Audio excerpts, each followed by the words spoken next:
Buenas tardes a todos los que nos honran el día de hoy con su presencia. En nombre de la FESANCAL y sus asociaciones que la integran, les ofrecemos un cordial saludo y les damos la más cordial bienvenida a este módulo número 4, Higiene, Control y Prevención de Enfermedades, del programa de certificación de la FESANCAL. Antes de dar inicio al ciclo de conferencias, y en otras ocasiones, como en otras ocasiones hacemos, agradezco a todos su presencia y les envío un abrazo fraterno y nuestro cordial saludo hasta donde ustedes se encuentren. Gracias por estar todos unidos de manera virtual con nosotros. Les recuerdo las indicaciones para que todos estemos bien en la presentación y que son que todos deben mantener en silencio su micrófono, cámara apagada durante la presentación. Todas sus dudas las pueden escribir en el chat con letra mayúscula y en letra minúscula sus observaciones. Al finalizar cada presentación, vamos a leer las preguntas y las va a resolver el expositor. Entre cada presentación vamos a tener un descanso de 5 minutos para que todos nos podamos estirar y tomar un cafecito y regresamos a la siguiente conferencia.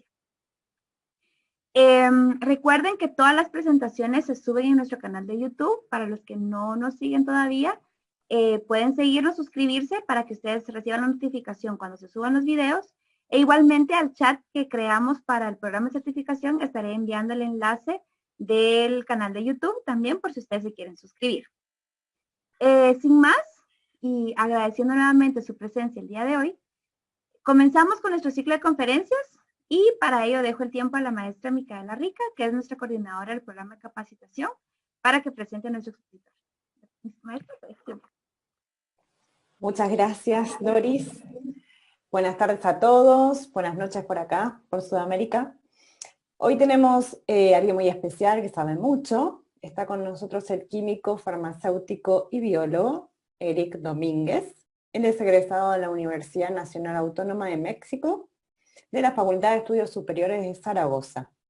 Actualmente, Eric es gerente para Latinoamérica de especialistas en esterilización y envase y del grupo Matachana en América Latina. Eric sabe mucho de los procesos que nos toca ver en esta unidad, así que hemos invitado para que cuente todo lo que sabe y mucho más. Seguramente van a aparecer muchísimas preguntas en el chat, así que muchísimas gracias, Eric, seguro que la vamos a pasar muy bien y dejamos en tus manos esta tarde. Muchísimas gracias, doctora, se lo agradezco mucho y primero que nada, gracias a ustedes por pensar en un servidor para poder compartir un poquito acerca de estos temas. Bueno, entonces voy a empezar a compartir mi pantalla. No sé si, por favor, avísenme si ven de manera correcta. Ok, perfecto. Entonces podemos empezar. Muchísimas gracias a la doctora Micaela, al doctor Escamilla, a todas las personas que nos acompañan hoy de la asociación.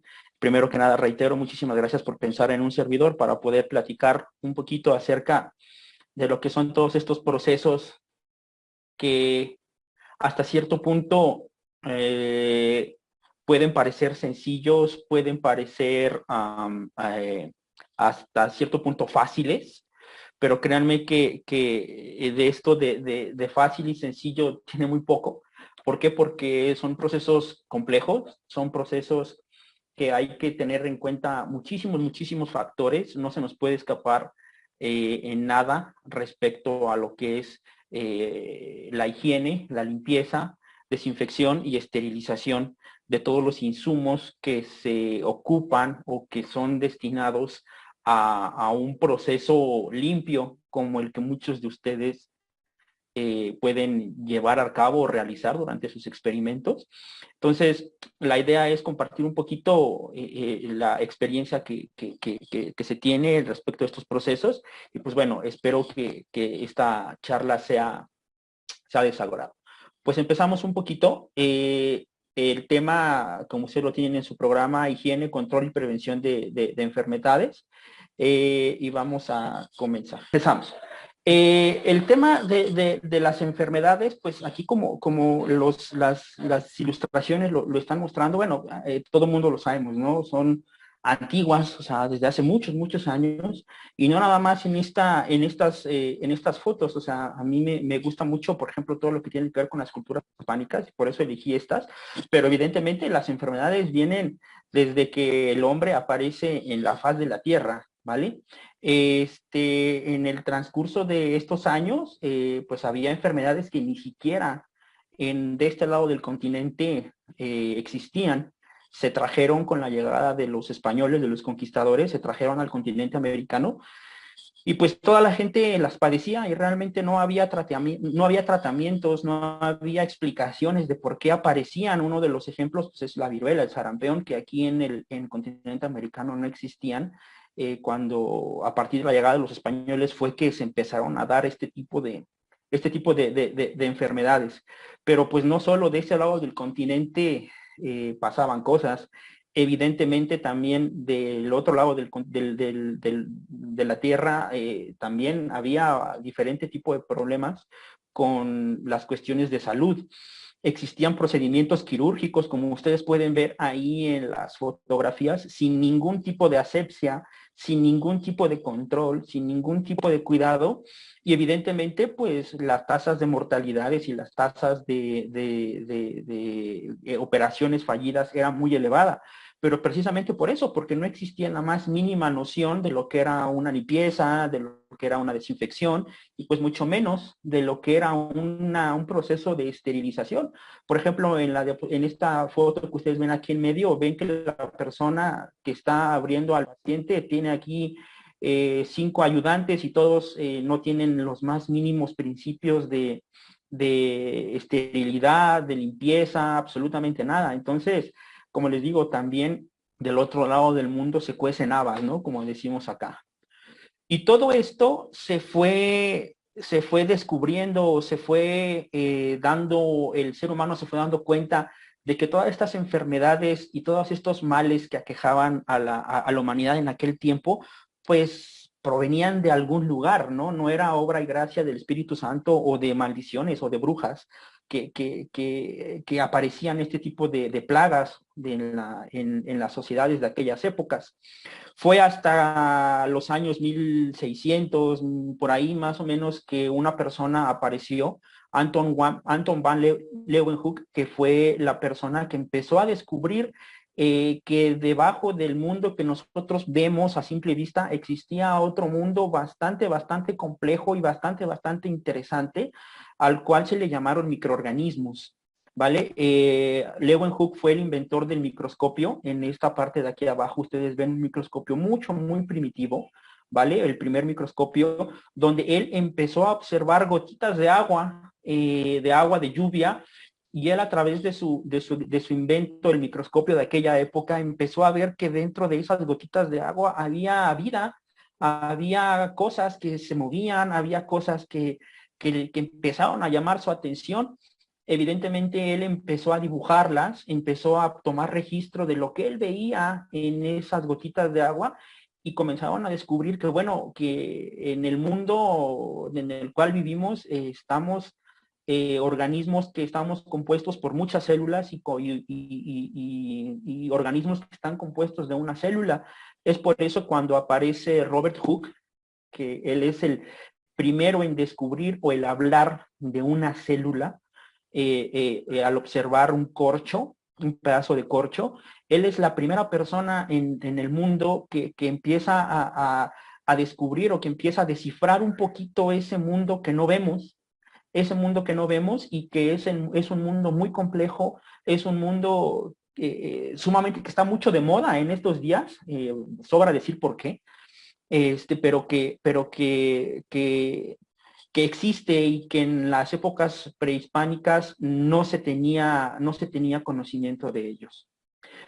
Y como les digo, gracias a estos descubrimientos, a estos estudios, o a esta curiosidad del ser humano, se empezaron a dar cuenta que todo esto que ellos veían a través de ese microscopio era el causante de aquellas enfermedades, de aquellas situaciones que se estaban dando en los seres humanos. Empezaron a descubrir que existía, que la gripa se transmitía por un virus, que la gente moría de alguna diarrea por alguna infección bacteriana, por alguna infección viral. Empezaron a descubrir que el causante de todas esas enfermedades no era el diablo, sino eran los microorganismos. Y de ahí empezaron a preguntarse, bueno, ¿qué hacemos los seres humanos? ¿Qué hacemos para prevenirnos o para poder evitar esas enfermedades?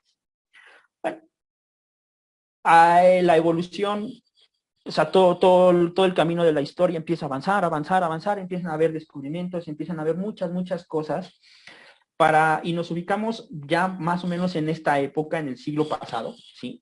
Donde ya se empieza a hablar del ciclo del producto estéril. ¿Qué es el ciclo del producto estéril? Son todos aquellos pasos que tiene que dar un dispositivo, un instrumento, para que esté completamente libre de cualquier forma de vida microbiana, ¿vale? Estamos hablando de que todo objeto que yo quiero tener limpio, desinfectado o estéril, tiene que tener ciertos pasos, tiene que tener cierta lógica para poder llegar a cumplir la función por el cual fue designado. Por lo tanto, se diseña o se piensa o se habla ya de un ciclo que tiene que cumplir todo aquel producto que quiera estar limpio o que quiera estar desinfectado o que quiera estar estéril. Empecemos a hablar del primer paso de este ciclo de producto estéril, que es la limpieza, ¿vale? La limpieza. ¿Qué es la limpieza? Es un procedimiento mecánico mediante el cual voy a eliminar suciedad. ¿De dónde? De la superficie de cualquier objeto. ¿A qué llamo suciedad? Polvo, basura. En el caso muy específico de los instrumentos quirúrgicos o de los instrumentos que ustedes manejan en los laboratorios, puedo lavar una pipeta.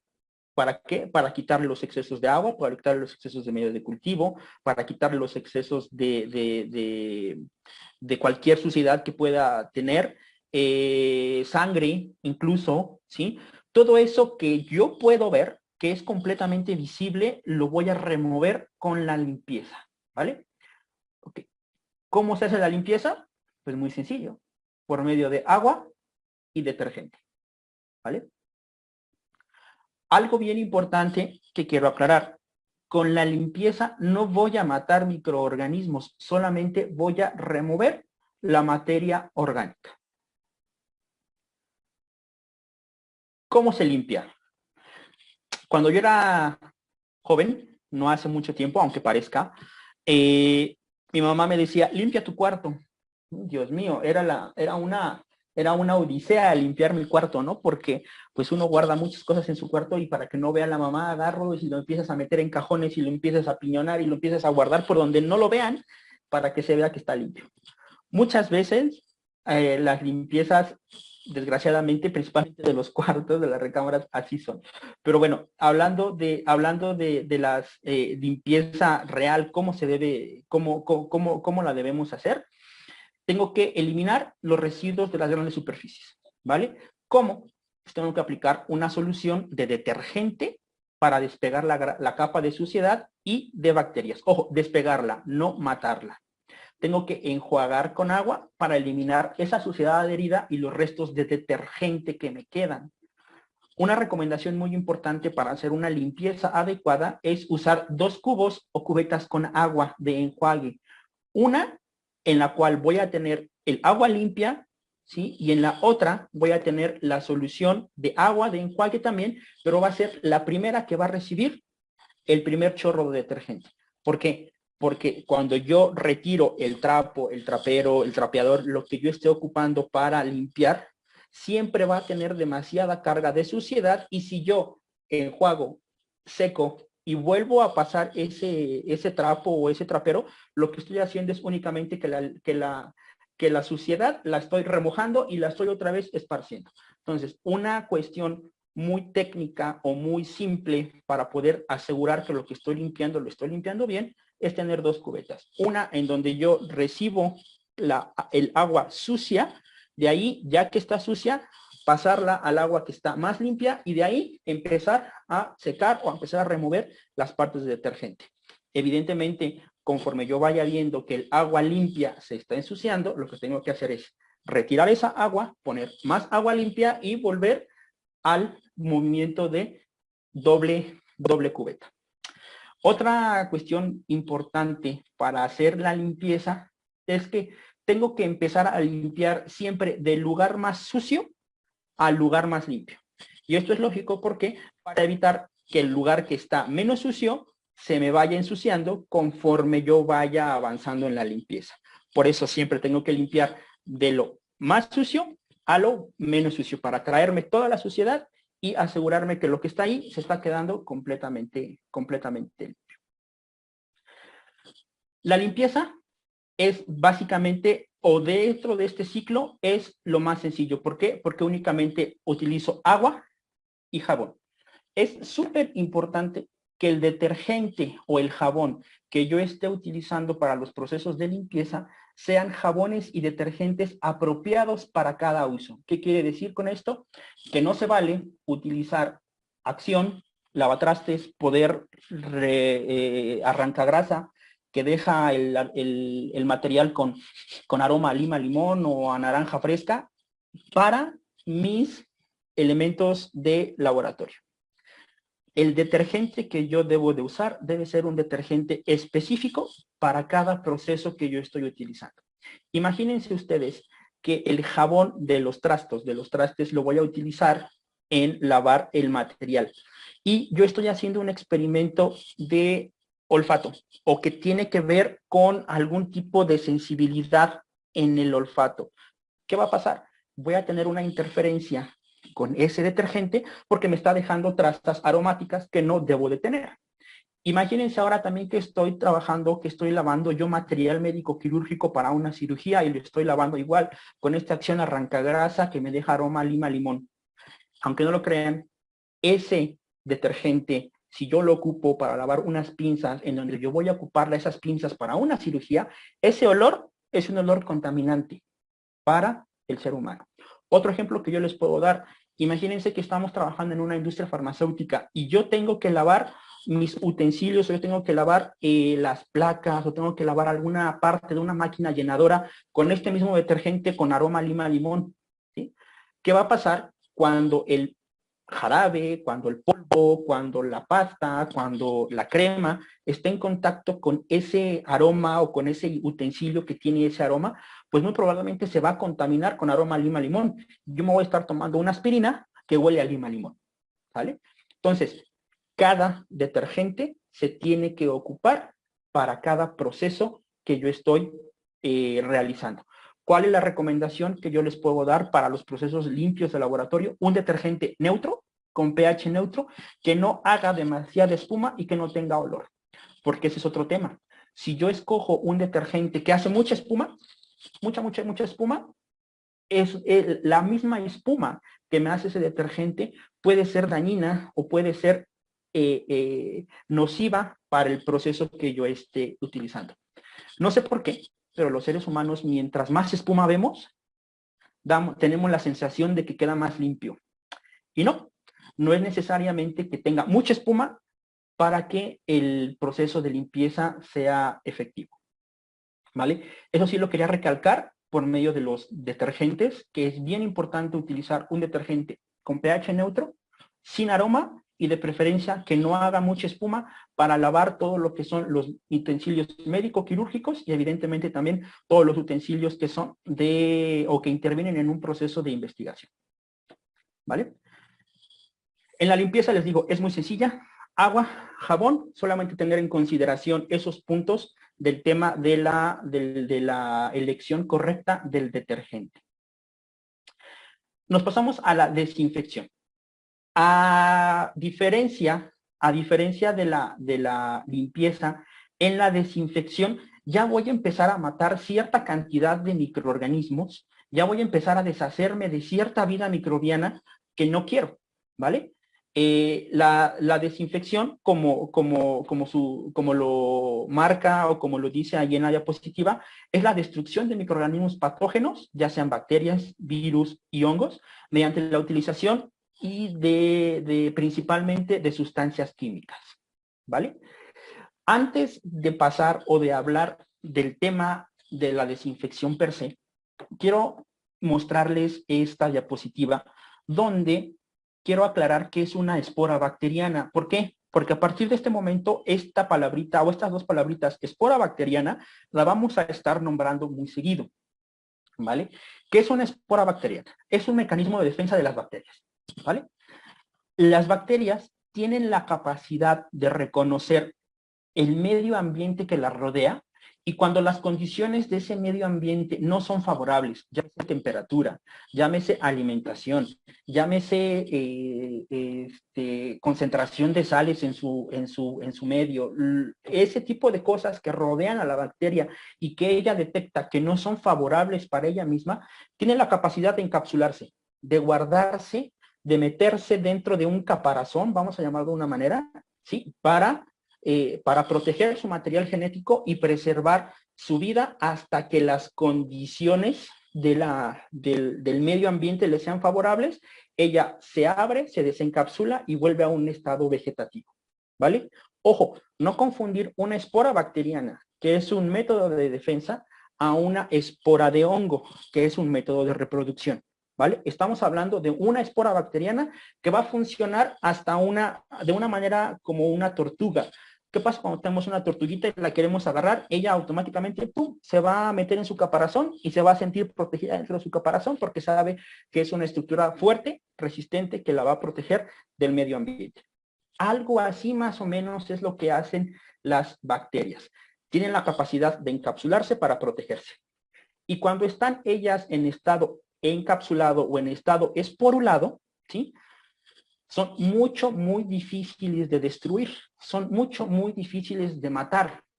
Por lo tanto, si yo en una desinfección o en una esterilización elimino la espora bacteriana, estoy asegurando que todo lo demás que no está en estado de espora se va a morir más fácilmente, pues porque simplemente no está protegido. ¿Vale? Ahora sí, entramos a lo que es el proceso de desinfección. Como les decía, un desinfectante es un procedimiento que utilizo técnicas físicas y químicas que me va a permitir eliminar, matar, inactivar o inhibir a un gran número de microorganismos, ¿vale? Entonces, el efecto que yo logre con un desinfectante va a depender de la naturaleza del desinfectante que yo elija. ¿Qué quiero decir?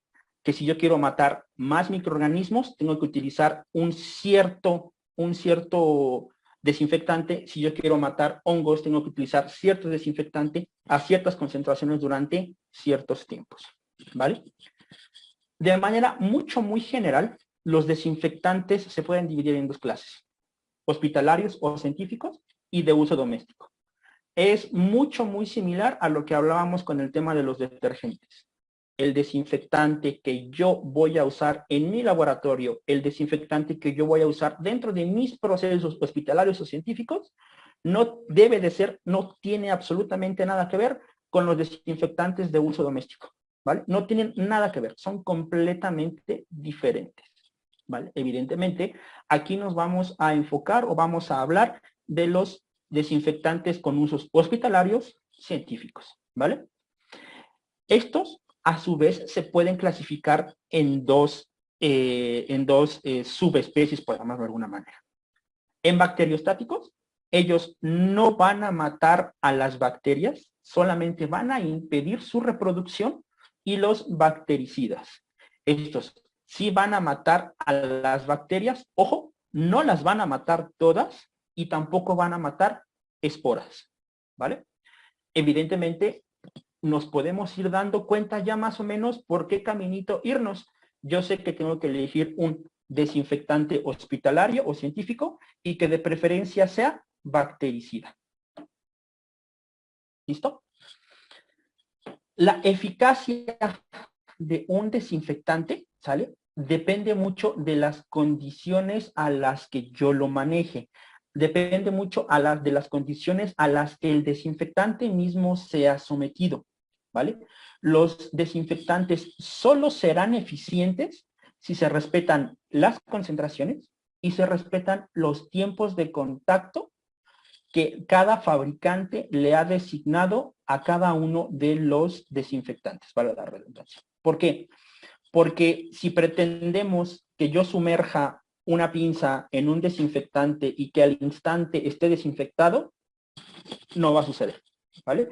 Yo tengo que respetar el tiempo de contacto que tiene que estar sumergida esa pinza dentro de ese desinfectante para empezar a matar o empezar a reducir la carga microbiana que tiene esa pinza en la superficie.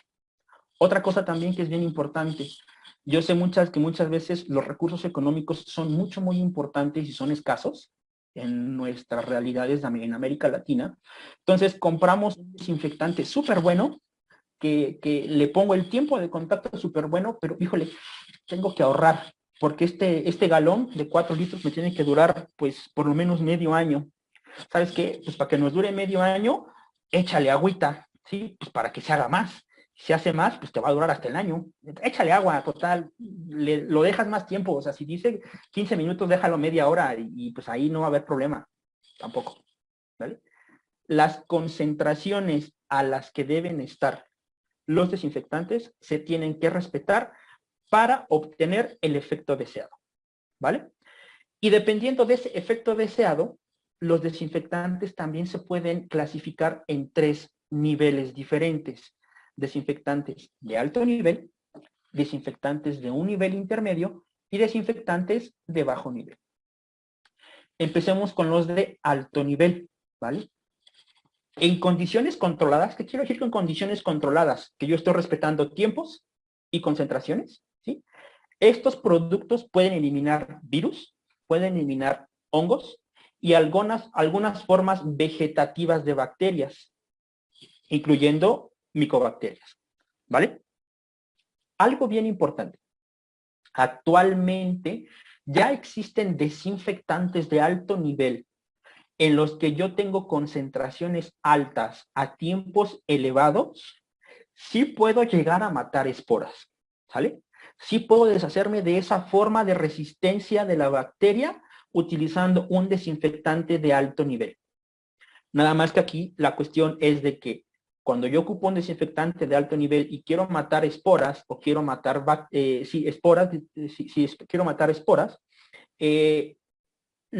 cuando yo saco el dispositivo, la pinza del desinfectante, inmediatamente la tengo que utilizar. ¿Qué quiero decir? Que no la puedo almacenar, no la puedo guardar en el cajón, no la puedo secar con un trapito, ¿sí? Y guardarla en el cajón, porque automáticamente eso se va a volver a contaminar, ¿vale? Ojo, condiciones estrictamente controladas se pueden llegar a eliminar esporas bacterianas con desinfectantes de alto nivel y con ciertos desinfectantes. Ahorita lo vamos a checar un poquito más adelante. Desinfectantes de nivel intermedio me van a inhibir en condiciones también muy controladas bacterias y puedo también eliminar a la mayoría de las bacterias vegetativas, ¿sí? Dependiendo de la biocarga que yo tenga al inicio. Puedo eliminar hongos, ¿sí? Generalmente levaduras. Las levaduras las puedo yo ir eliminando con un desinfectante de nivel intermedio y la mayoría de los virus.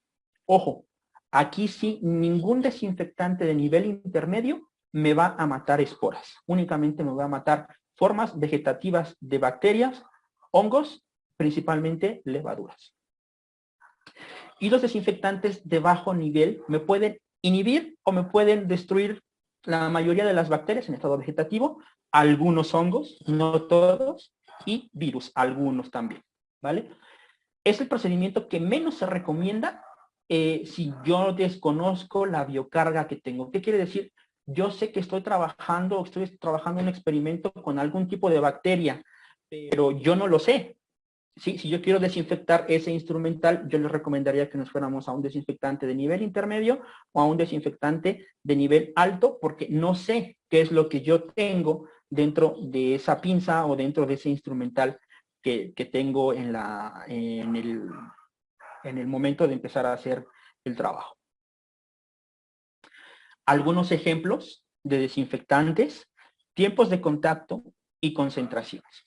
Yo les decía en la diapositiva anterior que con ciertos desinfectantes de alto nivel generalmente glutaraldehídos, yo puedo matar esporas, efectivamente. De hecho, en el nivel hospitalario, ¿sí? En cirugía, el glutaraldehído se utiliza mucho para eliminar esporas, ¿sí? Utilizando glutaraldehído al 2%. Ojo, aquí ya empezamos a hablar de concentraciones, ¿sale? Glutaraldehído al 2% si yo necesito o yo quiero llegar a un nivel de matar esporas. Otra combinación para poder matar esporas es glutaraldehído fenolado, ¿sí? Que es simplemente glutaraldehído igual al 2% más un fenol en una concentración mayor al 10%. Puedo utilizar ortoftaldehído al 0.55% de concentración y también me va a ayudar a matar esporas. Ácido peracético. El ácido peracético también es un buen desinfectante de alto nivel a las concentraciones que se están mostrando. Si yo modifico las concentraciones, aunque lo deje, les digo, 4 días, una semana, no le va a hacer absolutamente nada a las bacterias o a los microorganismos en general. Peróxido de hidrógeno. El peróxido de hidrógeno también a esta concentración me puede dar un alto nivel de desinfección, ¿vale? Periodos de contacto generalmente van desde 20 hasta 30 minutos. ¿Por qué los rangos tan abiertos? Depende de cada fabricante, depende de las concentraciones, depende de la calidad del desinfectante que yo esté utilizando, los tiempos de contacto. Siempre es bien importante cuando se elija o cuando se compre, se seleccione algún producto para desinfectar, siempre recomendamos leer la etiqueta del fabricante para saber cuáles son las condiciones de operación y cuáles son las formas de utilizar ese tipo de sustancias químicas. Desinfectantes de nivel medio. Encontramos el alcohol etílico al 70%, el alcohol isopropílico del 70 al 90%. Pregunta, ahorita que están muy de moda estos desinfectantes, el alcohol que usamos para desinfectarnos las manos, con el que nos rociamos cada vez que parece que nos estamos bautizando de nueva cuenta, cuando entramos o cuando llegamos a casa, ¿a qué concentración está? ¿Lo hemos pensado? ¿Sabemos si cumplimos con esa concentración? Generalmente ya lo venden en la farmacia, ¿no? Ya lo venden en la farmacia, pero acá, bueno, yo ya no vivo en México, pero evidentemente yo soy mexicano, y cuando estamos allá en México decimos, vieja, ya se me va a acabar el alcohol, pues échale agua, gordo, para que te alcance, y le echamos agüita. Ah, pero yo voy bien contento en el bus, echándome tequila, prácticamente, pues porque no me echo gran cosa, ¿vale? Entonces, es importante saber a qué concentración estamos utilizando el alcohol etílico o el alcohol isopropílico cuando estamos hablando de desinfección. Fenoles. Los fenoles también son buenos desinfectantes de nivel medio cuando lo utilizamos solo. Si ustedes se fijan, en el del alto nivel estamos utilizando también fenoles, pero en combinación con glutaraldehído, ¿vale? Eso me va a hacer una sinergia entre las dos moléculas, lo que me va a dar una desinfección de alto nivel, en el caso de los de alto nivel, pero estamos hablando de cuando lo ocupo el fenol solito, este es un buen desinfectante de nivel medio, ¿vale? Asociaciones de aldehídos como glutaraldehído, formol y glicol también me pueden ayudar para poder tener una desinfección de nivel medio eficiente. Tiempos de contacto van generalmente desde los 10 minutos. Yo ya puedo tener un efecto bactericida a partir de los 10 minutos tiempo de contacto, ¿vale? Y desinfectantes de bajo nivel, hipoclorito de sodio, que es muy común y que también tiene sus asegúnes, como decimos. ¿Por qué? Pues porque ¿cuántas veces no también estamos en la casa y estamos trapeando, echamos el chorrímetro de hipoclorito a una cubeta de agua y realmente no sabemos a qué concentración le estamos dejando? Generalmente son concentraciones más altas, más elevadas, y pues no sabemos si estamos cumpliendo con la concentración de 1000 partes por millón, que es la que nos indica la literatura para que el hipoclorito de sodio no sea tóxico, en primer lugar, porque si lo subo de concentración, no es que me vaya a dar una desinfección de alto nivel o de nivel intermedio, lo único que voy a hacer es que me estoy provocando una toxicidad, me estoy provocando una intoxicación a mí mismo por partículas de hipoclorito. ¿Sí? La concentración adecuada para el hipoclorito es de 1000 partes por millón, ¿vale? Y compuestos de amonio cuaternario también son muy buenos para obtener una desinfección de bajo nivel. Como mínimo, el tiempo de contacto para obtener una buena desinfección es de 10 minutos. Estos son unos ejemplos únicamente muy sencillos de lo que nosotros podemos tener disponibles en el mercado, los principios activos de las desinfecciones. Evidentemente, si ustedes buscan en internet van a encontrar una lista enorme de N cantidad de sustancias químicas que pueden servir, pero yo creo que con esto nos podemos dar una idea más o menos de, uno, qué sustancias cumplen con qué nivel de desinfección, dependiendo del efecto que yo quiero lograr, ¿sale? Y a qué tiempos y a qué concentraciones. ¿Listo? Reitero de nueva cuenta, y discúlpenme que sea tan reiterativo en esto, pero si yo no cumplo concentración y tiempo de contacto, no estoy haciendo nada y solamente lo que estoy haciendo es gastando dinero porque no voy a lograr una desinfección adecuada en el material que yo estoy tratando de desinfectar. ¿Vale? La pregunta del millón. ¿Cómo se desinfecta? A mí en lo personal, les soy honesto, no me gustan mucho las conferencias estas de virtuales, porque yo soy más de contacto, así con la gente, de verle las caras a todo mundo y ver las reacciones que tienen. Entonces ya me doy cuenta más o menos de cómo vamos llevando la charla. Estar hablando así es un poquito extraño, créanmelo, pero la pregunta del millón, ¿cómo se desinfecta? Y les aseguro que a lo mejor si estuviéramos en un auditorio lleno con estas 127 participantes, estarían presentando, híjole, ¿y de qué me habla este de pelos parados que está acá enfrente de mí? Sí, ¿cómo desinfectas? Es difícil. Dar una receta de cómo se debe realizar un proceso de desinfección, en lo personal, yo digo que es muy arriesgado, ya que las necesidades de desinfección tal vez en una planta farmacéutica son completamente diferentes a las necesidades de desinfección en una sala de cirugía, en un quirófano. A lo mejor en esos dos lugares es completamente diferente la necesidad que yo tengo en un laboratorio de enseñanza. En el laboratorio de enseñanza también probablemente es muy diferente la necesidad que yo tengo a un laboratorio de investigación. Y evidentemente dentro de, ya ni hablar de los diferentes clases o de los diferentes niveles de investigación, puedo tener un BSL-3, puedo tener un BSL-2, puedo llegar hasta un BSL-4, donde las necesidades de desinfección son completamente diferentes en esos mismos lugares, ¿vale? Y también no es lo mismo desinfectar, pues, la tabla en donde pico la carne, ¿no? Para hacerme el lomo saltado, ¿sí? Que es por eso se me antojó. Es diferente también, o sea, las necesidades son completamente diferentes. Entonces, por eso dar una receta es muy complicado. De manera general, podríamos dar estos 4 pasitos muy sencillos. Primero, el lugar a desinfectar debe estar limpio, ¿sí? No se vale desinfectar una superficie sucia, ¿vale? Oye, Eric, pero pues tú acabas de decir que la suciedad es mugre. La mugre pues debe tener bacterias y con los desinfectantes estoy matando bichos. ¿Para qué quiero lavar? No. Recuerden, el principal problema que tiene la desinfección es que no va a matar a todos los microorganismos. Siempre me va a quedar una carga microbiana en una superficie. Depende del nivel de desinfección, es el nivel de biocarga que yo voy a bajar, que yo voy a eliminar. Pero ¿qué pasa si no lavo?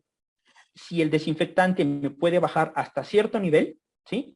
Si el material está sucio, me va a bajar menos nivel. Por lo tanto, no voy a obtener el efecto deseado, sino voy a tener un efecto intermedio. Por lo tanto, lo que yo pude haber ganado, lo perdí por no limpiar, ¿vale? Tengo que aplicar el desinfectante elegido sobre la superficie a tratar de acuerdo a las instrucciones del fabricante. muchos fabricantes dicen, disuelva 5 mililitros en 20 litros de agua para obtener una solución de fulanito de tal al tanto por ciento. Humedezca un paño y asperse el desinfectante sobre el paño y vaya a la superficie a tratar, ¿vale? Depende mucho de qué es lo que estoy ocupando y de qué casa comercial está fabricando el desinfectante para aplicarlo en la superficie. Algo bien importante, y volvemos al mismo punto reiterativo. Esperar y respetar el tiempo de acción señalado por el fabricante. Si sumerjo, si aplico un desinfectante y lo quito, no estoy haciendo nada si no respeto el tiempo de contacto. Y tengo que retirar los residuos del desinfectante con un paño limpio. No voy a retirar el desinfectante con un paño sucio. ¿Por qué? Pues porque estoy volviendo a ensuciar la superficie, ¿vale? Para este punto, vuelvo a lo mismo, tenemos que leer la etiqueta del fabricante, ya que hay algunos productos ya muy nuevos, muy modernos, que no requieren retirar los residuos del desinfectante. Un ejemplo puede ser, por ejemplo, el alcohol, que no es tan moderno, pero bueno, el alcohol se evapora, entonces no es necesario quitarlo de la superficie, pero puede haber otro tipo de desinfectantes, como por ejemplo el glutaraldehído, que ese sí deja residuos sobre las superficies y tenemos que quitarlo. Entonces también depende del producto y de la recomendación que me dé el fabricante, es lo que yo voy a saber si lo tengo que retirar o no lo tengo que retirar de la superficie tratada. Vale, desinfección. Les digo, la desinfección podemos hablar muchísimo más de la desinfección. No me voy a meter tanto, de manera general es lo que podríamos hablar acerca del proceso de desinfección y nos vamos a pasar ahora sí al proceso de esterilización, ¿vale? Aquí sí voy a matar todo. No voy a dejar absolutamente nada vivo, ¿vale? La esterilización es un proceso absoluto. ¿Qué quiere decir? Que se está o no se está estéril. No es que está 20% estéril o que está medio estéril o que está un 99.9% estéril, ¿vale? La esterilización es como estar embarazado. O está embarazado, embarazada, o no está embarazada. Sí, porque si está medio embarazada, algo hicieron medio mal que no quedó bien embarazada. Eso es completamente ilógico, ¿vale? ¿De qué se trata la esterilización? La esterilización es muy sencilla. Yo tengo un microorganismo que lo voy a someter a un proceso de esterilización por medio de autoclave, por medio de gasóxido de etileno, por medio de radiación, por medio de lo que sea. ¿Y qué va a pasar? Se va a morir el microorganismo. Ojo, aquí lo principal que quiero matar son las esporas. Y recordemos, la espora es la estructura de resistencia que es la más difícil de eliminar en un microorganismo, ¿vale? Es muy sencillo. Microorganismo, lo paso por un proceso de esterilización, ¿para qué? Para que se muera. Es lo que tengo que hacer. Déjenme cerrar un poquito la puerta.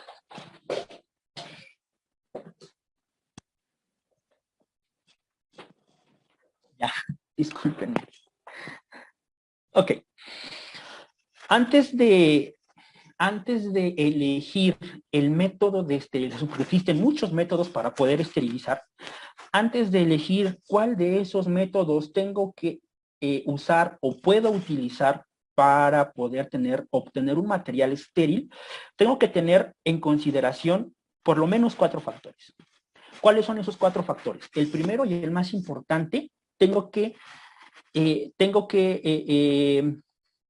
saber cuál es la composición o de qué está hecho ese material que yo voy a esterilizar. Por ejemplo, si yo tengo un objeto plástico que sé que si yo meto a esterilizar ese plástico a calor seco, ¿qué le va a pasar a ese elemento plástico? Se va a deshacer, ¿sí? Y lo voy a tener nada más una plasta de plástico quemado que no me va a servir para nada, ¿vale? ¿Qué pasa si yo sé que el material que yo voy a utilizar es un material de tela, es un paño textil que me absorbe demasiada agua, que me absorbe demasiados gases. Pues no lo voy a meter a esterilizar en óxido de etileno.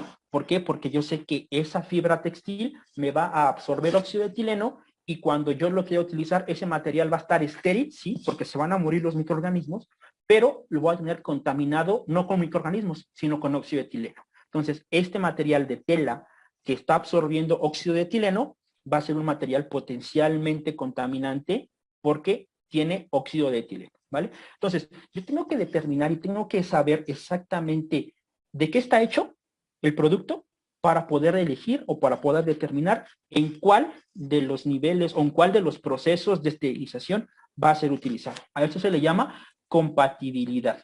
La compatibilidad del material con el método de esterilización, ¿vale? Tengo que considerar algo bien importante, la capacidad de almacenamiento que yo tengo disponible en mi unidad, en mi laboratorio, en donde yo trabaje, ¿sí?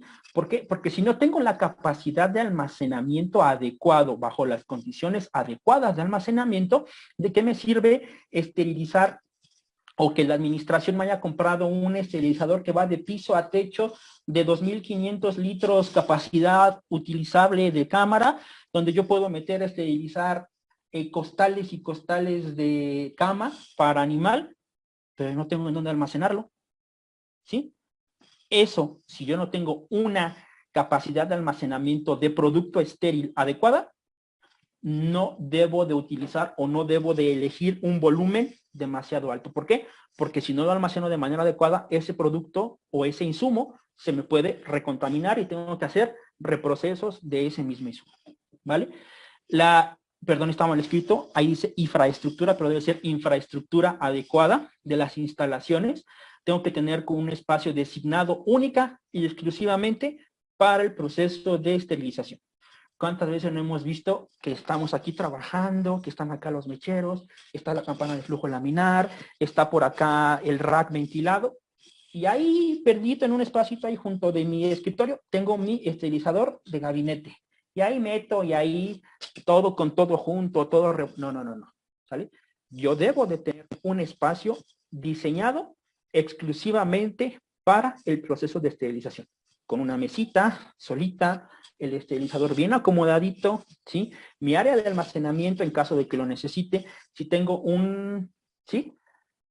Doctor, cuando usted considere en una diapositiva que podamos dar un receso de unos 5 minutitos para que todos se puedan estirar.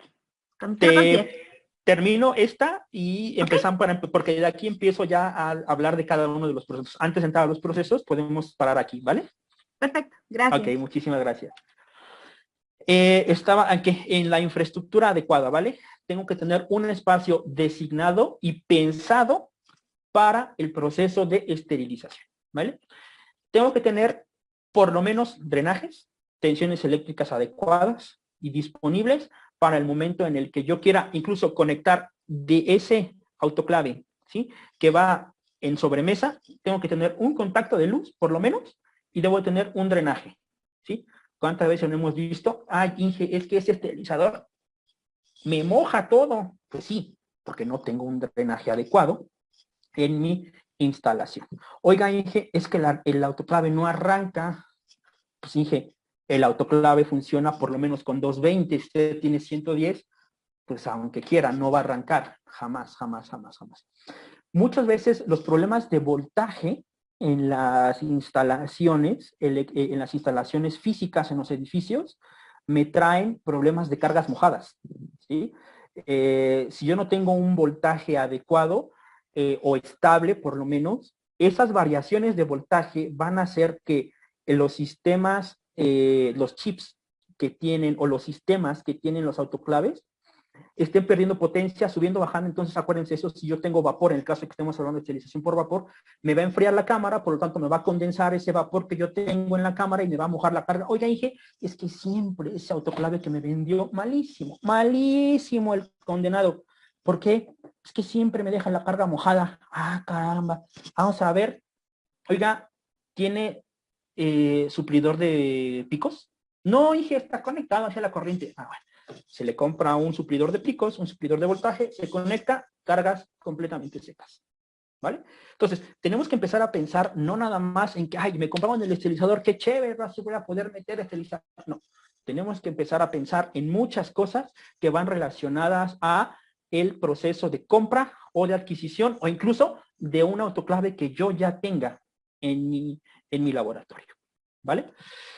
Y pues bueno, antes de pasar a la siguiente parte de esto, pues demos el descansito de 5 minutos. Son las 2 minutos antes de las 6. Si son 5 minutos, empezamos 6 y 5, ¿es correcto?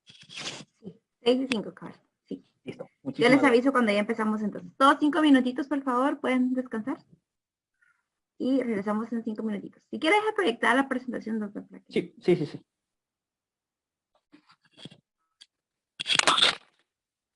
Estamos platicando del glutaraldehído como desinfectante. Vean, aquí está considerado como esterilizante. ¿Por qué? Porque como les comentaba al inicio, el glutaraldehído en su fase de concentración al 2% y en condiciones controladas completamente puedo llegar a eliminar esporas, ¿sale? En la desinfección de alto nivel. Por lo tanto, si yo elimino esporas, estoy esterilizando. Por eso es que aquí vamos a encontrar al glutaraldehído como un método de esterilización, ¿vale? Le digo, este es una visión muy general, muy amplia, mejor dicho, de todos los métodos de esterilización. De todos estos, únicamente nosotros vamos a ver los más comunes, los más utilizables dentro de un proceso de animales de laboratorio. El primero, el más común, el que utilizan incluso algunos dentistas actualmente, son calor seco. Es un método físico de eliminación de microorganismos. ¿A qué condiciones se lleva a cabo la esterilización en calor seco? 160 grados centígrados durante 2 horas o 170 grados centígrados durante 1 hora, ¿vale? Por lo tanto, son altas temperaturas a las que el material va a estar sometido. Material, me refiero a todo lo que yo vaya a meter a la cámara del esterilizador, ¿sí? Y, bueno, tiene que estar sometido a esa temperatura durante esos tiempos para lograr matar esporas, ¿vale? ¿Qué ventajas tiene este método de esterilización? Es un método muy barato, no requiero más que un hornito hablándolo entre comillas, ¿sí? Lo conecto a la corriente eléctrica y no necesito más, ¿vale? Es muy, muy económico. Desventajas son tiempos de exposición demasiado largos. Hay muy poca compatibilidad de materiales, generalmente los plásticos, y empaques de papel higiénico médico son poco utilizados. ¿Por qué? Porque como son de papel y están sometidos a estas temperaturas, se me puede llegar a deshidratar mucho la celulosa del cual está hecho el papel y los empaques se vuelven quebradizos completamente. ¿Vale? ¿Cómo mata el calor seco? Ahí está, una prueba de cómo va a matar el calor seco, ¿vale? Me va a deshidratar. Listo. Tal vez el método más utilizado, tal vez el método más aceptado. ¿Por qué? Porque es de muy fácil control, porque es de muy fácil, bueno, ahorita hablamos de las ventajas, que es el calor húmedo o por autoclave. Es también, está clasificado dentro de los métodos físicos de esterilización. ¿A qué condiciones? Muy variadas, muy variadas, ¿vale? La temperatura y el tiempo que está aquí en esta diapositiva es lo que reporta la literatura como base, ¿sí? Pero yo puedo modificar tanto temperaturas como tiempos a mi placer o a mi forma de uso, a lo que lo voy a usar, ¿sí? Sí, yo puedo jugar con esas temperaturas, siempre y cuando el método esté validado, que entraríamos a otra plática completamente diferente, que no tendrá absolutamente nada que ver con esto, pero las condiciones teóricas que marcan los libros y la literatura son 121 grados centígrados durante 5 minutos en tiempo de meseta de esterilización. También es un proceso que se lleva a cabo a altas temperaturas. ¿Cuáles son sus ventajas? Es el método más utilizado, es barato, entre comillas. Un equipo de esterilización no es barato. A lo que me refiero es de que no requiero tantos insumos para poder utilizar el método de esterilización en vapor o en autoclave. Es de fácil instalación, no me va a dejar residuos tóxicos en el material, que es una gran ventaja. Es muy controlable, lo puedo controlar fácilmente y tengo una alta compatibilidad con materiales resistentes a la temperatura. Y los empaques que yo voy a utilizar son empaques convencionales, no tengo que utilizar ningún tipo de empaque especial. ¿Qué desventajas tengo? No es compatible con materiales que no resisten el calor, por ejemplo, los plásticos. Hay algunos plásticos que ya resisten altas temperaturas, hay algunos derivados del polietileno principalmente, que ya son autocalavables, entonces, bueno, me puede dar bastante compatibilidad con algunos materiales plásticos, no con todos. El gas óxido de etileno. No sé si han escuchado hablar de este método. Es un método de esterilización químico, ¿vale? Las condiciones a las que se lleva a cabo son a 60 grados centígrados, perdón, durante 10 o 12 horas, ¿vale? El tiempo del ciclo completo. Si ustedes se fijan, en comparación a los dos anteriores, que eran 160 y 121, pues 60 grados centígrados se considera un método de esterilización a baja temperatura, ¿vale? ¿Cuáles son sus ventajas? Que puedo esterilizar materiales que se dañan fácilmente con las altas temperaturas. Tiene un alto poder esterilizante y de penetración. El óxido de etileno es uno de los gases o una de las moléculas con un alto poder oxidante y por lo tanto, al tener ese alto poder oxidante, me va a eliminar mucho más fácil a todos los microorganismos, ¿vale? Y por lo tanto va a poder penetrar más fácilmente a esos recovecos que son completamente invisibles al ojo humano para poder esterilizar o para poder matar a los microorganismos en esos niveles. Los empaques de esterilización que yo voy a utilizar son convencionales completamente, no necesito ningún tipo de embalaje especial y es un método completamente controlable. ¿Cuáles son las desventajas de este ciclo de esterilización? Son ciclos demasiado largos, son de 10 a 12 horas. ¿Por qué? Porque aquí una de las ventajas que tiene el óxido de etileno, como les decía, es el poder penetrante que tiene. Bueno, pero a la vez esa ventaja se me vuelve una desventaja a final de cuentas, porque cuando el óxido de etileno penetra de una manera tan fuerte dentro de un material, así como penetra, lo tengo que sacar. ¿Sí? Lo tengo que eliminar de ese material para que no me deje residuos de óxido de etileno. Y principalmente el tiempo por el cual mejor dicho, el motivo por el cual se me alarga demasiado el tiempo, no es por el proceso, por la mezcla de esterilización per se, es por ese tiempo que yo tengo que inyectar aire a la cámara a cierta presión para eliminar todas las trazas de óxido de etileno de los materiales. ¿Vale? Es por eso que los tiempos de esterilización se me van demasiado largos, porque tengo que ocupar demasiado tiempo en el proceso de aireación. Generalmente un proceso de esterilización como tal dura 2 horas, pero el proceso de aireación me va a durar de 8 a 10 horas, dependiendo de la concentración. Es por eso que el tiempo total del ciclo se me eleva demasiado, por ese tiempo de aireación que le tengo que dar a los materiales que están esterilizados por óxido de etileno. Ciclos demasiado largos. Tengo que tener medidas de precaución muy estrictas para el personal usuario. O sea, no cualquier persona debe estar o puede utilizar un esterilizador de gas óxido de etileno.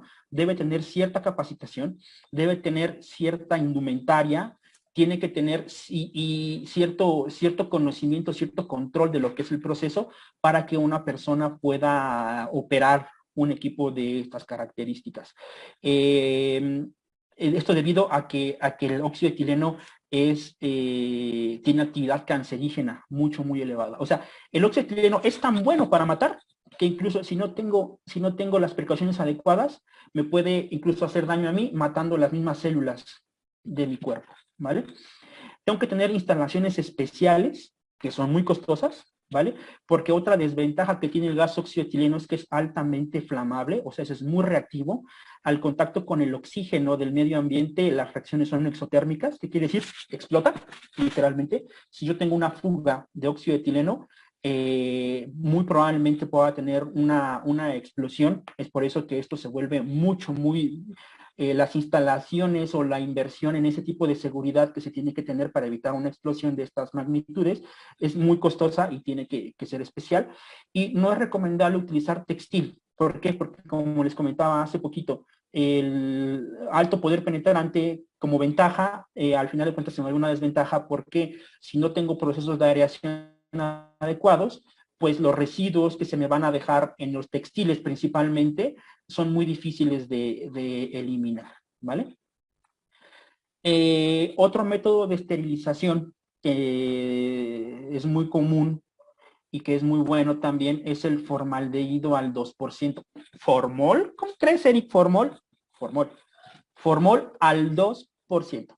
Volvemos al mismo tema, concentraciones, ¿sale? Si el formol o formaldehído está a esa concentración, es completamente usable, completamente adecuado para el proceso de esterilización. Es un método químico, está clasificado dentro de los métodos químicos de esterilización. ¿A qué condiciones se lleva a cabo?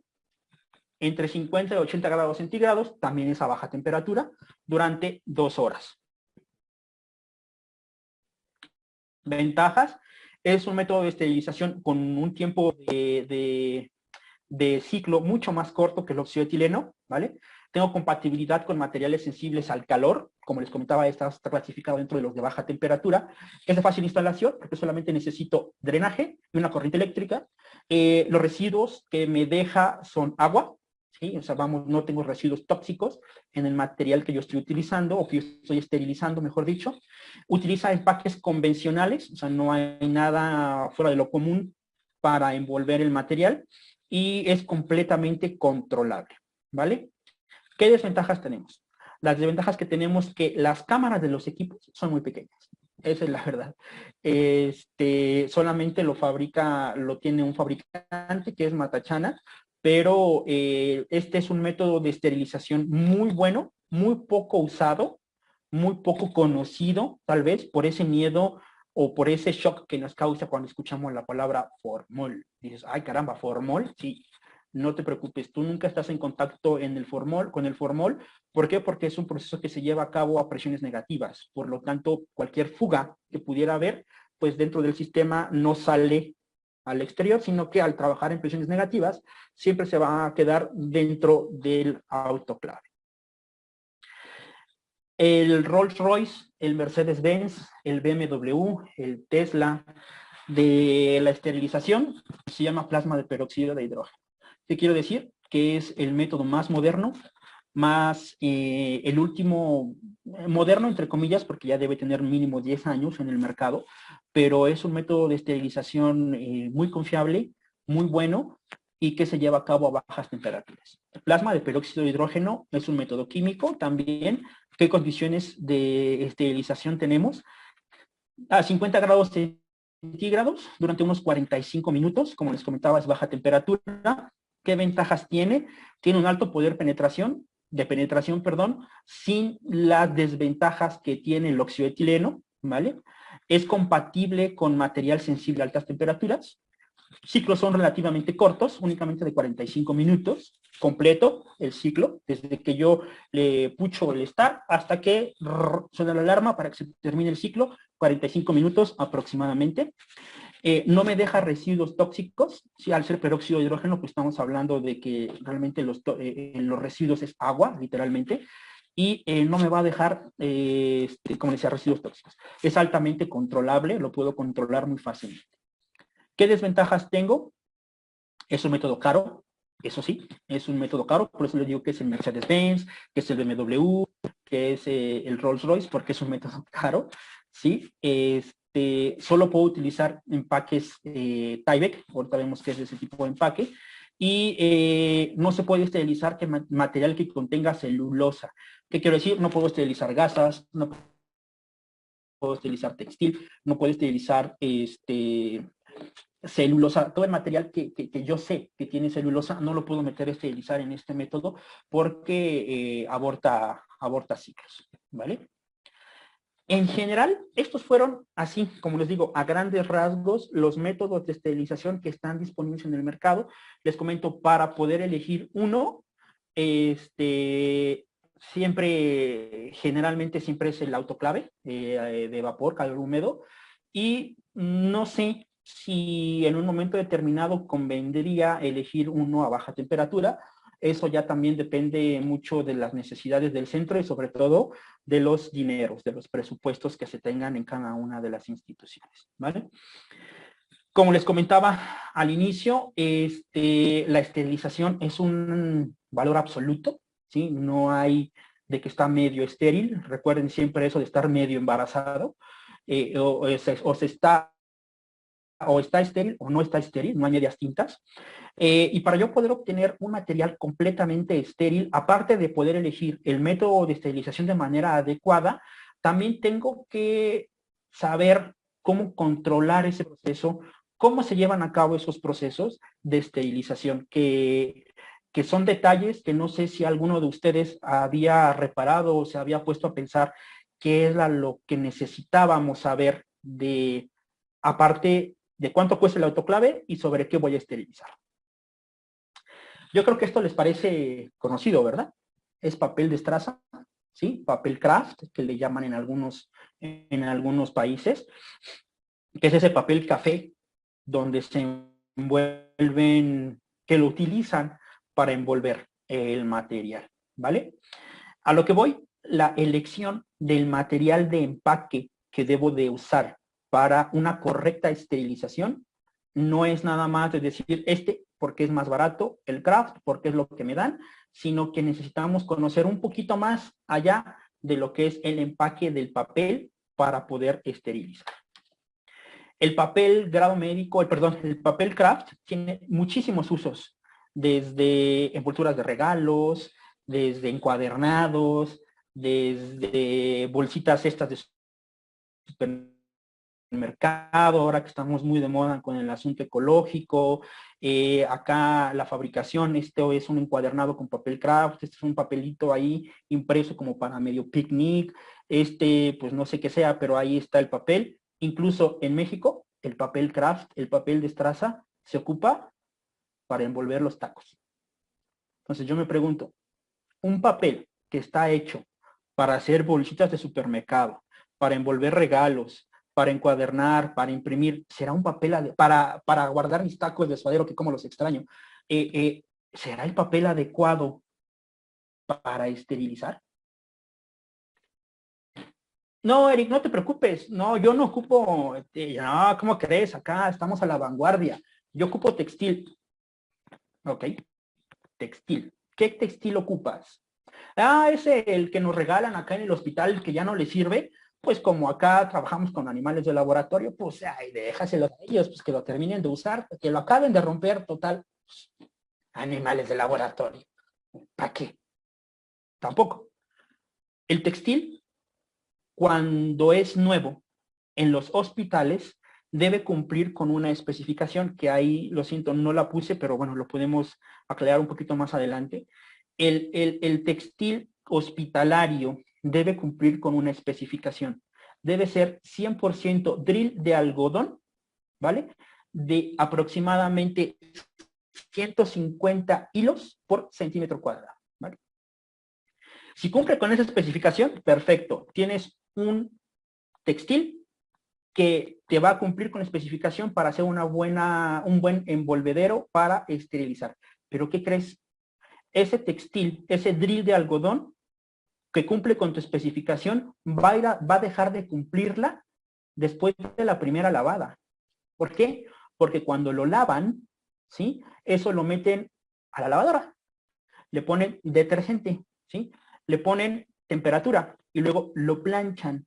Cuando nos gusta una camisita así bonita y nos la ponemos varias veces y la lavamos, al paso de un tiempo esa camisita la pones a contraluz y ya la ves desgastada, ya la ves ralita, decimos nosotros, no sé si se me entiende el término, pero ya la ves desgastada, feíta, hasta como con bolitas, evidentemente, pues porque por el uso. Exactamente le pasa lo mismo al textil del hospital, ¿vale?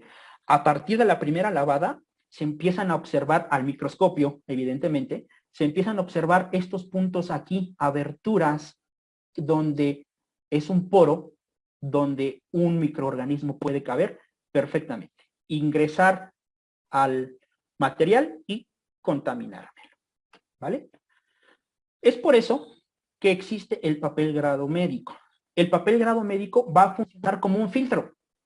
No es más, va a funcionar como un filtro donde la celulosa del papel, cuando yo saque el material del autoclave de esterilización, necesito tenerlo protegido, porque si lo saco pelón, si lo saco sin nada, automáticamente cuando yo abro la puerta del autoclave, lo tomo con mis manos y lo saco, pierde la cualidad de estar estéril. Para que no pierda esa cualidad de estar estéril, debo protegerlo con algo. Vuelvo a lo mismo, no se vale proteger con papel para tacos, no se vale proteger con textil, lo que tenemos que hacer es protegerlo con papel grado médico. El papel grado médico, ese sí está creado, sí está pensado, sí está diseñado para el proceso de esterilización como tal. ¿Vale? ¿Qué características debe tener el papel grado médico para el proceso de esterilización? Debe estar elaborado con celulosa 100% pura, ¿vale? El papel craft, el papel cafecito, el papel de estraza está hecho de residuos de papel. Es papel completamente reciclado. Incluso hasta papel higiénico se utiliza para poder elaborar el papel craft. Debe tener una porosidad controlada, ¿sí? Evidentemente esto es para qué, para que yo les comentaba al inicio en esta diapositiva de acá, va a funcionar como un filtro, ¿vale? El poro del filtro no debe medir más de 0.1 micras, ¿vale? No debe poseer blanqueadores ópticos. Los blanqueadores ópticos son aquellas sustancias químicas que se utilizan para que la tela blanca se vea más blanca o el papel blanco se vea más blanco. No, eso debe ser completamente puro porque esas sustancias son altamente tóxicas y cuando está sometido a presiones y temperaturas altas se pueden convertir en un vector de contaminación químico para la pinza, para el objeto que yo estoy esterilizando. Debo resistir grandes presiones. El autoclave es un sistema físico cerrado que está sometido a altas presiones y altas temperaturas durante ciertos tiempos. Si el material no me resiste esas presiones y temperaturas durante esos tiempos y se rompe, pues evidentemente no es un papel que se pueda considerar un papel apto para el proceso de esterilización. Tiene que resistir a la humedad en el caso de que estemos esterilizando por vapor. Debe poseer al menos 55% de fibras largas. ¿Por qué? Por esto, precisamente, por esta imagen que está acá, ustedes se fijan, estas son las fibras del papel, entonces el filtro que me van a dar las fibras largas va a ser más eficiente que si yo tengo fibras cortitas.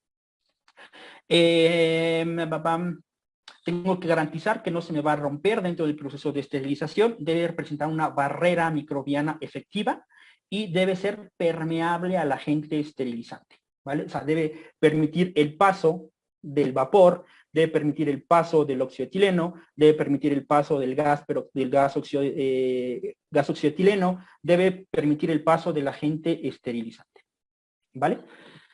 Actualmente existen en el mercado diferentes propuestas o diferentes formas para obtener un buen empaque de papel grado médico a bajos costos y con la eficiencia adecuada que se debe tener. Uno de los ejemplos son los envases de papel que están hechos de papel grado médico que cumple con estas características que están acá y que son pensadas evidentemente para el proceso de esterilización.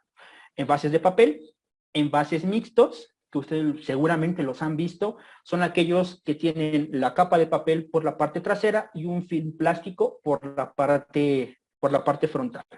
Medidas, tamaños, fuelle, no fuelle, todo eso depende del material que tú vayas a esterilizar, ¿vale? No es lo mismo esterilizar una gasita, no es lo mismo esterilizar una torunda de algodón, a esterilizar una pinza, a esterilizar un set completo, a esterilizar ropa. Entonces, definitivamente, todo eso que va a un proceso de esterilización se puede adaptar con las diferentes medidas que existen disponibles en el mercado.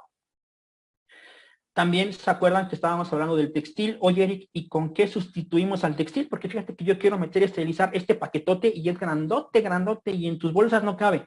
Bueno, no te preocupes, tenemos la opción de papel crepado. El papel crepado es papel, grado médico, que sigue cumpliendo con estas características que están acá arriba, pero que en lugar de ser una bolsita hecha, es un pliego de papel grandote, donde tú puedes envolver lo que tú quieras envolver, con la misma opción de tener el filtro de barrera bacteriana, que es realmente lo que va a servir, ¿vale? Va a ser el filtro contra los microorganismos. Hasta aquí es la manera adecuada o la manera ideal en la que nosotros deberíamos de pensar en envolver nuestro material que vamos a meter a un proceso de esterilización, llámese como se llame, ¿vale?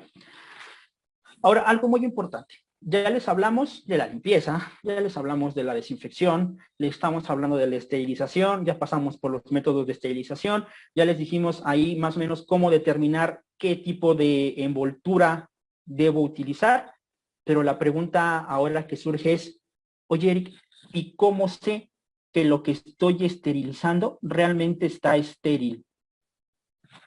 Sí, porque pues el autoclave yo le pucho el start y la máquina solita hace todo. Y cuando termina nada más me hace... Chihuahua, ya terminó, le abro la puerta, almaceno y ya. Oye, pero ¿alguna vez te has preguntado, oye, ¿y realmente estará estéril? ¿Ok?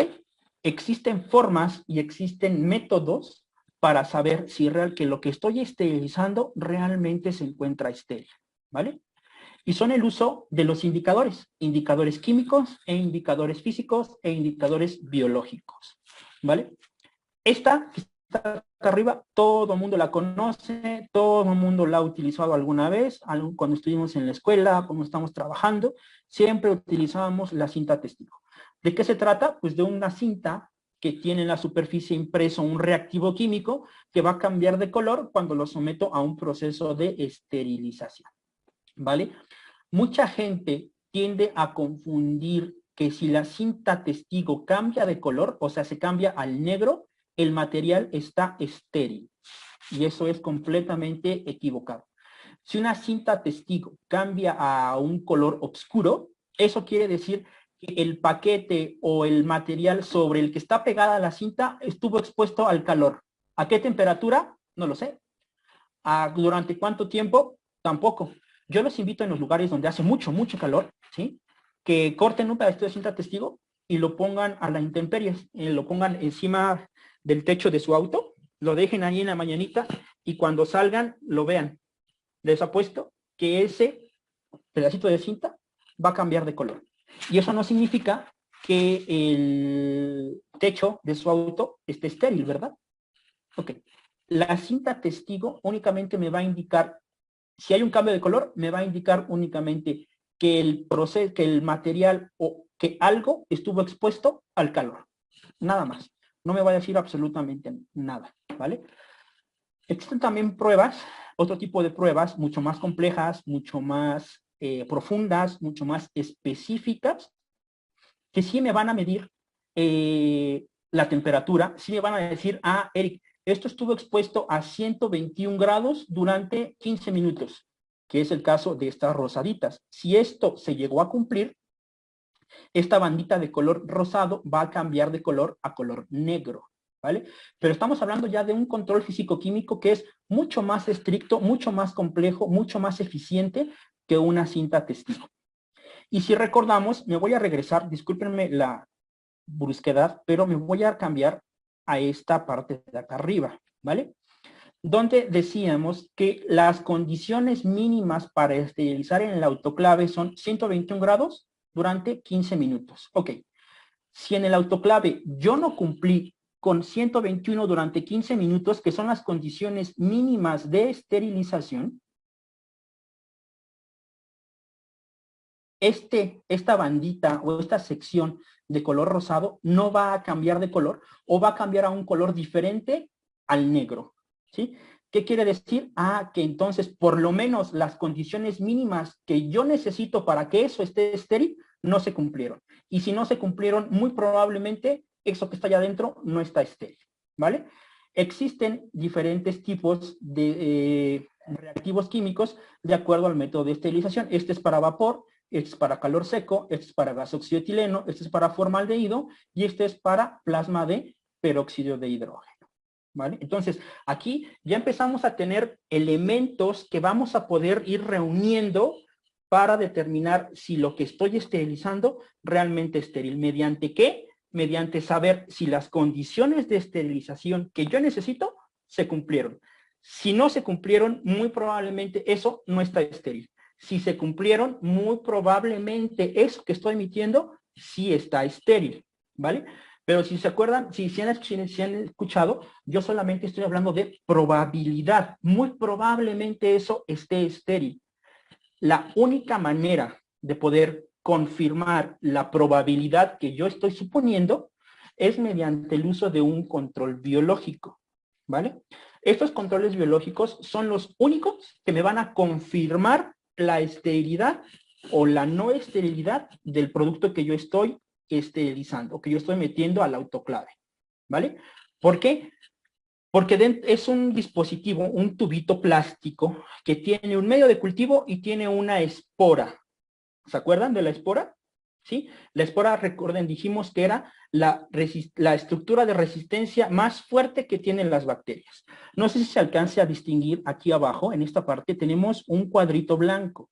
Este cuadrito blanco es un papel filtro que tiene esporas impregnadas de un microorganismo conocido a una concentración conocida, ¿vale?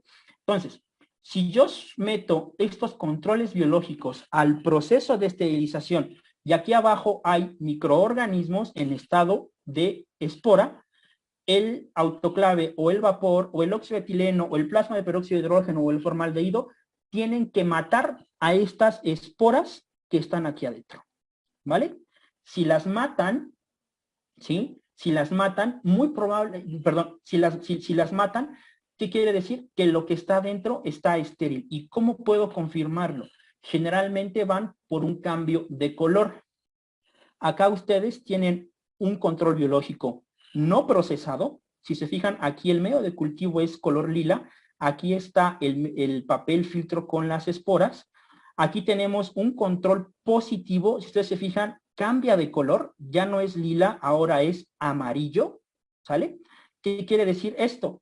Que las esporas que están aquí adentro, si yo tengo un cambio de color, las esporas que están aquí adentro no se murieron, están vivas. Por lo tanto, tienden a desarrollarse, tienden a metabolizar y me van a cambiar el pH del medio. Por lo tanto, de un color lila va a pasar a un color amarillo. Por lo tanto, esto no se murió, por lo tanto, el material no está estéril. Por el contrario, si yo meto mi control no procesado, lo meto al proceso de esterilización y después del tiempo de incubación me sigue dando el mismo color lila, ¿qué quiere decir? Que los bichos que estaban aquí se murieron, por lo tanto, nadie hizo uso del medio de cultivo, nadie, me refiero a los microorganismos, por lo tanto, se mantiene en el estado original. Por lo tanto, los bichos se murieron, por lo tanto, lo que está dentro del autoclave está estéril, ¿sí? Hay diferentes microorganismos y diferentes condiciones de uso de los controles biológicos dependiendo del sistema de esterilización que yo estoy utilizando. Por ejemplo, si yo utilizo vapor, el bichito que está aquí adentro, la espora que se encuentra aquí adentro es de un microorganismo que se llama Geobacillus stereothermophilus, ¿vale? Los tiempos de incubación van desde 20 minutos hasta 24 horas. Ojo, tiempo de incubación después del proceso de esterilización. ¿Qué quiero decir? Tengo mi material, cargo mi autoclave, meto un control biológico, corro el ciclo de manera normal, ¿sí?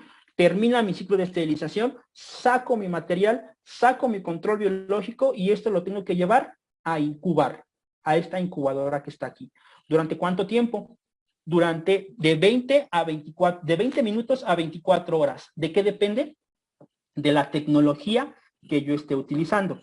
¿Qué quiero decir? Que existen en el mercado diferentes tipos de controles biológicos a los cuales yo lo meto a incubar y solamente tengo que esperar 20 minutos para que me dé el resultado, ¿sí? Existen otros donde también los meto a incubar y tengo que esperar 1 hora para que me dé el resultado. Existen otros que lo meto a incubar y tengo que esperar 3 horas para que me dé el resultado. Y hay otros en los que yo saco mi control, lo meto a incubar y tengo que esperar 1 día completo para obtener el resultado.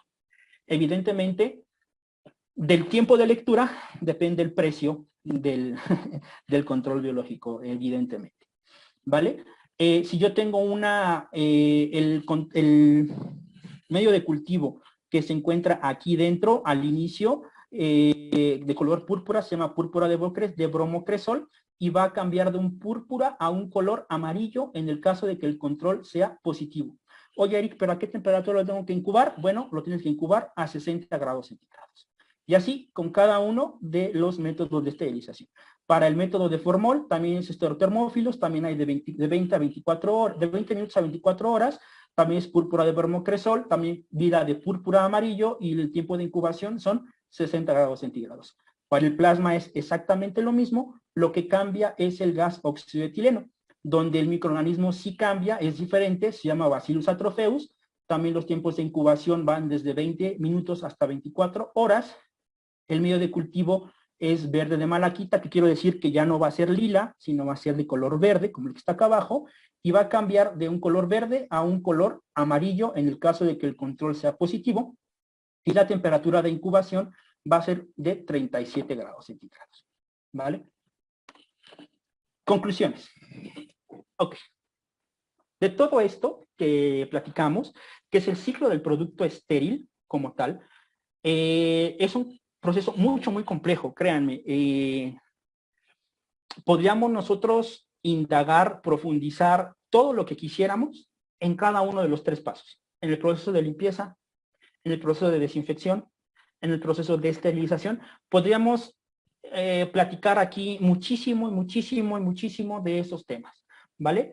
Se deben tomar en cuenta muchos detalles, muchos detalles en cada uno de estos procesos que van más allá de pasar un trapito por encima, que van más allá de echarle el spray o el alcohol isopropílico aquí saque concentración o bien rápido, porque como traigo prisa, pues rapidísimo ya y que se vaya. Van mucho más allá de, ¿sabes qué? Agarra el papel craft y mete el autoclave y sabrá Dios qué pasa. Va mucho más allá de todo eso, ¿vale? Tenemos que tener un personal capacitado, pero de nada me sirve tener un personal altamente capacitado si el personal no tiene compromiso, ¿vale? Podemos tener al personal que entiende, podemos tener al personal que ha ido a cursos, podemos tener al personal que es un experto en microbiología, pero si no quiere hacerlo, de nada va a servir. Entonces, el compromiso que debe tener cada quien para llevar a cabo estos procesos de manera integral es un alto compromiso. Tenemos que tener gente más que capacitada, gente comprometida, que es muy diferente. Y también yo creo que algo bien importante es que tenemos que generar conciencia en las autoridades de nuestros centros de investigación para que designen no tanto recursos monetarios, que son muy importantes, evidentemente, pero también recursos físicos, incluso hasta de voluntad, para poder hacerles entender que los animales de laboratorio no es el cuarto feo de las ratas, el que está hasta atrás de los centros de investigación, ahí perdido, porque huele feo, porque trabajan con ratas, por el amor de Dios, ratas. Tenemos que generar conciencia de que las labores de investigación que se hacen en cada uno de nuestros centros tienen la misma importancia que todos los centros o que todos los departamentos que comprenden o el hospital o la universidad o la fundación o lo que sea, como se llame, tienen esa misma importancia y que necesitamos tener tanto recursos económicos como recursos físicos y de voluntad para poder llevar a cabo de manera correcta, no nada más este proceso de ciclo de producto estéril, sino todos los procesos que envuelven nuestra actividad diaria. Bueno, muchísimas gracias. Espero no haberles aburrido. Espero que haya sido de su interés y pues bueno, si hay alguna pregunta, estoy completamente abierto a platicar con ustedes. Muchas gracias, Eric. La verdad, una clase así magistral de todos los procesos, controles, cómo hacerlo, qué no hacer, porque nadie te dice a veces qué no hacer. Y sí, ahí tenemos muchas preguntas. Doris, ¿querés empezar? Sí, muchísimas gracias, doctor. Sí, voy a empezar yo, gracias. Tenemos una pregunta que dice si los desinfectantes de alto nivel matan protozoarios como las yardias y larvas. No. No, ahí sí no. Ojo, los desinfectantes son completamente diferentes a los antiparasitarios, ¿vale? Son dos temas completamente diferentes que se tienden a confundir, que se tienden a mezclar, pero que si ya necesitamos hablar de algún tipo de parásito, el método para poder eliminarlos es completamente diferente.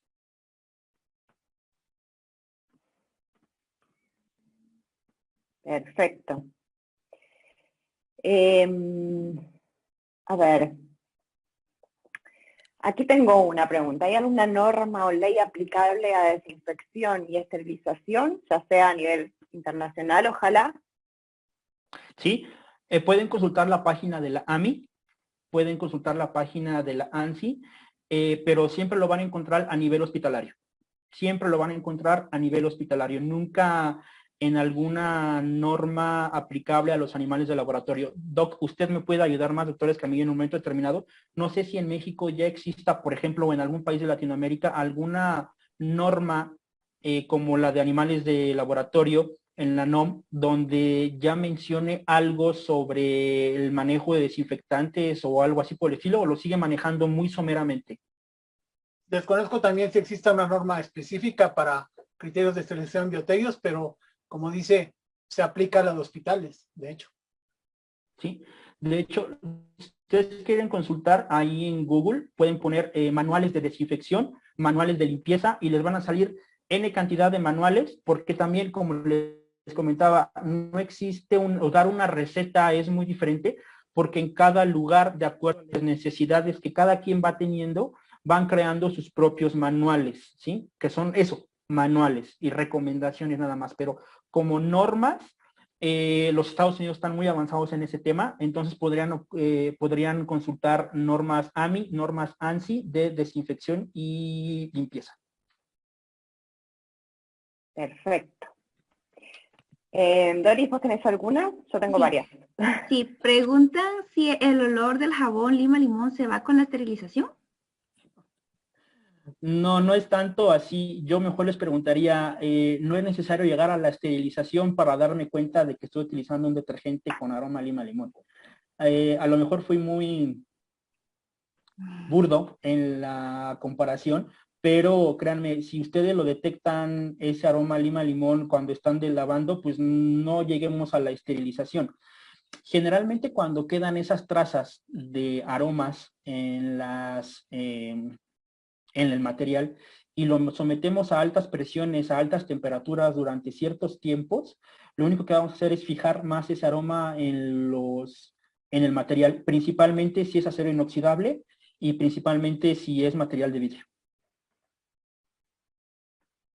Súper, muy interesante. Yo por aquí tengo una pregunta que... sí. Dice, ¿qué agentes recomienda para campanas de flujo laminar o estaciones de cambio? Alcoholes y cuaternarios de amonio. A concentraciones Nada de cloro. ideales, nada de cloro. El cloro lo único que va a hacer es el vapor se va a meter entre los circuitos y me va a ir desgastando, me va a ir picando, me va a ir corroyendo todos los circuitos. Entonces, alcohol y cuaternarios de amonio de primera generación son los más recomendados para las campanas de flujo laminar y todos estos circuitos o todos estos dispositivos que contienen circuitos de manera interna. Recuerden, el cloro, el hipoclorito, porque ni siquiera es cloro, el hipoclorito es muy buen agente desinfectante, es buenísimo, pero si no se ocupa para lo que es y a las concentraciones adecuadas puede ser nocivo. Perfecto. ¿Doris? Ok, voy yo. Dice,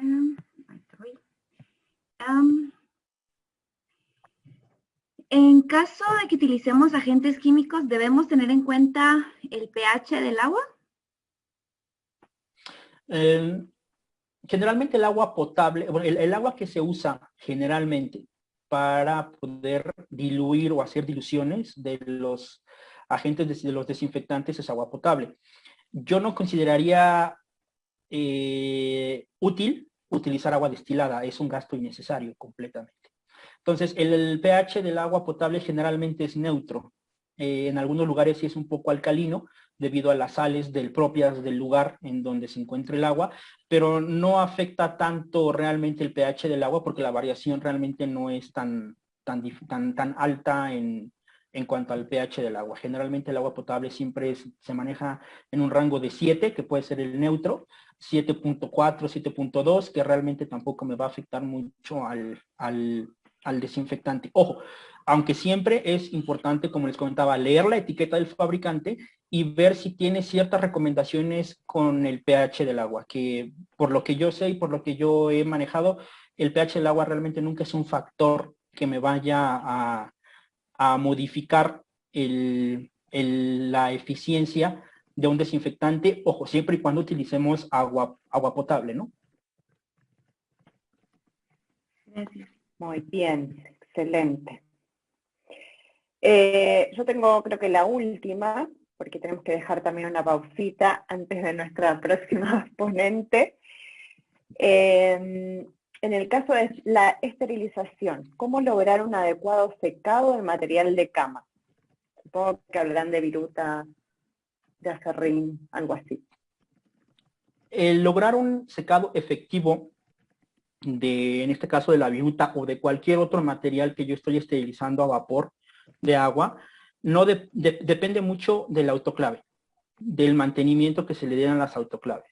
Generalmente, si yo tengo un autoclave que tiene buen mantenimiento, los periodos de secado van por una bomba de vacío que está instalada en la parte inferior del autoclave que va a succionar el agua.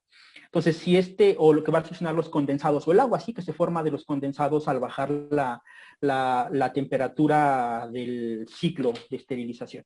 Entonces, ese ciclo de secado depende mucho del volumen de la cámara, porque tampoco es lo mismo secar una camarita chiquitita a secar un monstruo de, como les digo, de 1500 litros, es completamente diferente y se requiere más gasto energético. Pero siempre para poder lograr un secado adecuado de cualquiera que sean los materiales, debe influir mucho el acomodo de carga, que quiere decir que tampoco puedo yo apilar los costales uno encima de otro, porque generalmente en esos espacios donde hay contacto, el vacío que tiene que hacer el autoclave para secar ese espacio debe ser un vacío mucho más fuerte, por lo tanto debe tener o más potencia o ampliar el tiempo de secado, de ese ciclo de secado, o acomodar la carga de manera adecuada donde nosotros veamos que va a permitir un flujo de aire bastante adecuado, bastante eficiente. Yo le recomendaría mucho también tener mucho cuidado con esos ciclos de secado y principalmente evaluar el funcionamiento de las bombas de vacío con sus ingenieros, con sus proveedores de servicios de mantenimiento, con quien lo tengan que ver, evaluar qué tan eficiente o qué tan potente está siendo la bomba de vacío, si requiere algún tipo de mantenimiento o no. Si tiene problemas de cargas húmedas, la persona que haya formulado esta pregunta, yo le recomendaría primero que nada echarle un vistazo a cómo está funcionando su bomba de vacío. Dos, si la bomba de vacío está trabajando de manera adecuada, yo le recomendaría que entonces descartara la bomba de vacío y se fuera más que nada por el lado del acomodo de la carga, qué tanto está amontonando la carga una encima de otra, ¿sí? Y que sea un poquito más, tenga un poquito más de espacio entre costal y costal para hacer que ese movimiento del aire sea más eficiente y evitar barreras físicas que me vayan a impedir sacar esa agua de la cámara del autoclave. Chicas, ¿me permiten hacer una pregunta? Muy cierto. ¿Puedo hacer una pregunta? Sí. Claro. Químico, ¿qué tan ecológicas son estos dispositivos de los que nos habló, que usan agentes químicos como esterilizantes? ¿Qué tan ecológicos son? Por ejemplo, en este caso del que se utiliza glutaldehído, ¿no? ¿Formaldehído qué usa? ¿Cuál? ¿Pero para desinfectar? No, para esterilizar las cámaras de Matachana. ¿Qué tan ecológicas son esos dispositivos? De formaldehído. Mucho. ¿Por qué? Porque el principal residuo que me deja el formol es agua. ¿Sí? Es vapor de agua y no más. Pues prácticamente estoy rezando agua al medio ambiente. Por el lado o sea, el formol como tal sufre un cambio químico dentro del autoclave, como les comento, se lleva procesos de presión negativa, por lo tanto, los únicos residuos condensables que yo voy a tener dentro de esa autoclave y que voy a eliminar al medio ambiente es agua.